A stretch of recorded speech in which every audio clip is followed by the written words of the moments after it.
Good afternoon, folks. How's it going? It's time for another GG weekend preview with myself, Chris Graham, and my partner in crime, Ross Clarke. How are you doing, Ross?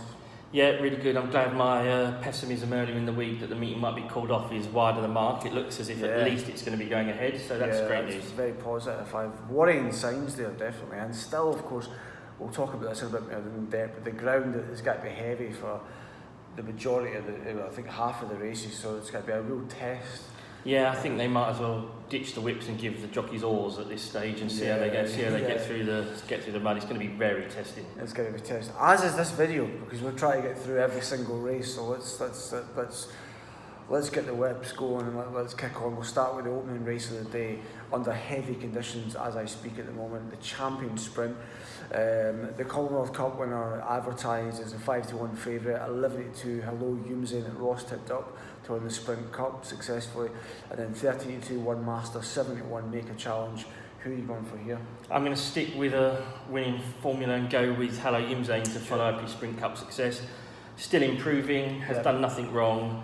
Love the ground, won the Sprint Cup in soft ground.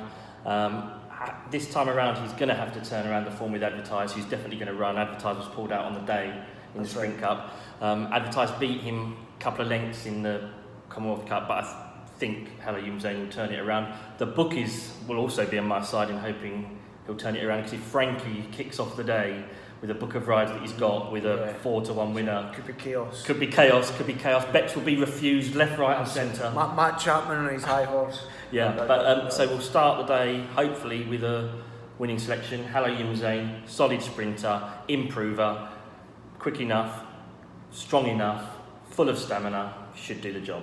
Brilliant. Hello Yumzin for Ross again, 11-2 to win the opener on Saturday. Then the long distance cup, 1 mile 7 furlongs, hardly long distance in my opinion. Stradivarius 4-6. Now for me he's been beating the same horses every year, poor DXB, but this time he's got some new rivals. 5-1 Kew Gardens, who looked a really great horse when he won the St Leger last year. It's not really happened from this season. Second in the Coronation Cup and Irish St Leger, and then Royal Lion, who won the UU again. You tipped up to win the September Stakes in September. But Stradivarius bomb-proof at 4-6. Oh, I hate myself, but I'm going to take him on. I really hate myself. I don't want to do it. I'm going to go home and flog myself later on for even suggesting he'll get beat. But I'm going to take him on again. Yeah. Like you say, there's 3 decent horses against him that he's never faced before, with Hold Royal Line and Kew Gardens. Yeah. I'm actually going to go with Kew Gardens. I thought he ran a decent race on his comeback from a mid-season break at the Curragh last time in the Irish St Leger. I'm still thinking about hitting myself tonight. I know on Monday this is all going to be out of place. Isn't it your anniversary? It's my anniversary today, so I don't know what the wife will think. Maybe I'll get her to do the beating. But we'll go with Kew Gardens. The only slight worry is about the soft ground. He probably hasn't acted on the best of his soft ground, but I mean he's classy enough. Yeah, he's classy enough to win this. Stradivarius at the end of a long season again. He only beat a 109 rated horse last year, I think, by a length and a half after a long season. Kew Gardens, only the 3 runs this year, should still be fresh for this, which could be a big bonus. And so we'll take Kew Gardens to provide a shock and then regret it for the rest of the weekend. It is fascinating. Stradivarius going for an 11th consecutive win on Saturday. Amazing horse, absolutely incredible. But you never know. Kew Gardens on his day at St Leger win last year was impressive. You know, the form hasn't really Latin Dad's not been great this year. But anyway, move on to the Fillies and Mares. 1 mile 3 furlongs. Starcatcher 7-4 favourite, won the Ribblesdale Irish Oaks and the Prix Vermeil. Anna Purna, who won the Oaks at 92. Tarnawa at 7-1. Fleeting, the perennial bridesmaid this season in the Fillies division at 15-2. What are you going for here?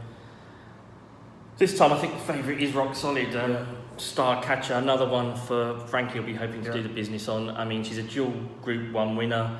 She's acts on soft ground. She beat Fleeting in the Ribblesdale Royal Ascot on soft ground, so she acts well. Basically, she's beaten most of the other runners in this field.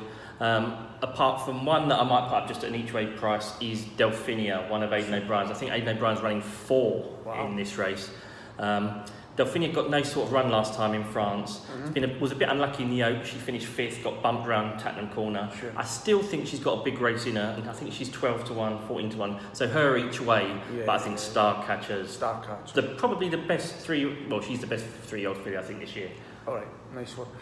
The QE2, over 1 mile under heavy conditions at the moment. Fascinating race. A lot of question marks about a lot of these runners. 5-2 favourite is a French horse, the Revenant, who's won 6 in a row, 4 in a row this season, 1 at Longchamp during Arc weekend. Then you've got Magna Grecia, who haven't seen since Irish Guineas at the end of May. 5th that day, won of course the 2000 Guineas. And Ben Battle, who was really impressive in the Joel Stakes a couple of weeks ago. Lord Glitters as well at 8-1 won the Queen Anne. It's a fascinating muddled race with lots of question marks. Where are you hitting the target here? Well, I'm going to take on the favourite Revenant. I just find it, even though he's unbeaten and to go, I think he's won 8 of his 10 races in his career, so you have to be quite good to be able to do that at any level. Yeah. But I find it strange that for a 4-year-old, he's only entering Group 1 company on his last race as a 4-year-old. That strikes me as a bit of a strange kind of way into the race. I'm going to go for a horse that finished 2nd in the English Guineas. Right. It's King of Change from Richard Hannon. It's only ran once since then, won a listed race at Salisbury. But he loves soft ground. And what I like about the Guineas is people start crabbing the form, but 8 of the beaten horses have come out and won group races from that Guineas run.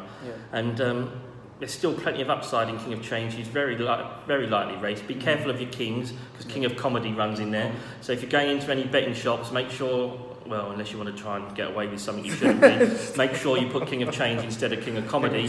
And then there won't be any fights when you go and pick up your winnings after he wins. I think he's a double-figure price as well. Yeah, he's double figure. And interesting, he's been so lightly raced this season as well. So, but yeah, an interesting runner there in the QE2. Move on to the Champion Stakes, and I just can't believe the price of the favourite here. 15-8 Magical, 130 a day, 92 Coronet, 10-1 Deirdre. Now, actually, Deirdre for me deserves a mention. Definitely won the Nassau, unlucky in Irish Champion Stakes. She's a hardy horse, like she isn't it? She. She. Oh, I don't say with a name like Deirdre. Deirdre Balmoral. But she deserves. The ground. Yes, the ground will be against her though. The soft ground. If you remember when she ran at Ascot in the Prince of Wales estate, she was well beaten, didn't act at all on the soft ground that day. So great horse. Great the Japanese have been over here with her this year and raced her. But I doubt she'll be winning today. Sure. But my 2 pence definitely is, I cannot believe Magical 15-8 to win this race. Just running in a class above the rest of this field, and performing well consistently all season since April. 15-8. Yeah, I'm with you. I'm going to back her. Yeah, I can't really see a downside. People might argue that she coming quickly from the Arc, but she did exactly the same thing last year and won the Champion Fillies and Mare Stakes. This year, her Arc run was even better. Of the front runners, she was the only one that held on for a half decent place in 5th. I thought that was a great run. I don't like Adabe. For me, he's not a proven Group 1 performer. He's got his conditions, but if he was to win this, it would devalue the race. Magical's the equivalent. I don't know if you guys remember when Frankel was running. Everyone remembers. Frankel had Celebration of Aidan O'Brien's chasing him, and this is exactly the same thing is happening now with Enable and Magical. So Magical is the Celebration to Enable's Frankel, and now she gets the chance to race, not against Enable. And if you want a forecast bet, I would actually take Magical to beat the horse she beat in the Champion Fillies and Mare Stakes last year, Coronet. Right. And she's in this race as well. I would take her to finish 2nd to Magical. So there you go, I've given you the forecast. Amazing, top man. But yeah, I'll dig it into that. 15-8 Magical, definitely. Looks a cracking race. We'll finish with the Balmoral Handicap. Don't know why this is in the card, but anyway, the 1 mile race handicap to end Champions Day. Lord North, who won the Cambridgeshire really well, 72 favourite, kick on, and Kinran next in the betting. How are we going out in style, Ross, on Saturday? We go out in style with a 20-1 shot. Yeah. Arctic Sound, trained by Mark Johnson, started off in a Guineas trial at the start of the year in the free handicap. Disappointed. It's bounced back since with a couple of decent runs. Acts well on soft ground. He's 2 from 2 with on ground with soft in the game description, so we know he's going to act on it. Sylvester de Souza's booked, so let's try and go out in style. Let's hope a few of the favourites do the business. Magical, Hello Yumzane earlier in the card, and an outsider can round us off in style. Nice one. Let's hope so. Champions Day should be great on Saturday. Watch it on TV. If you're going to Ascot, take an umbrella. It's going to be a rough day, but we're really looking forward to it. And hopefully this man has guided you to some winners.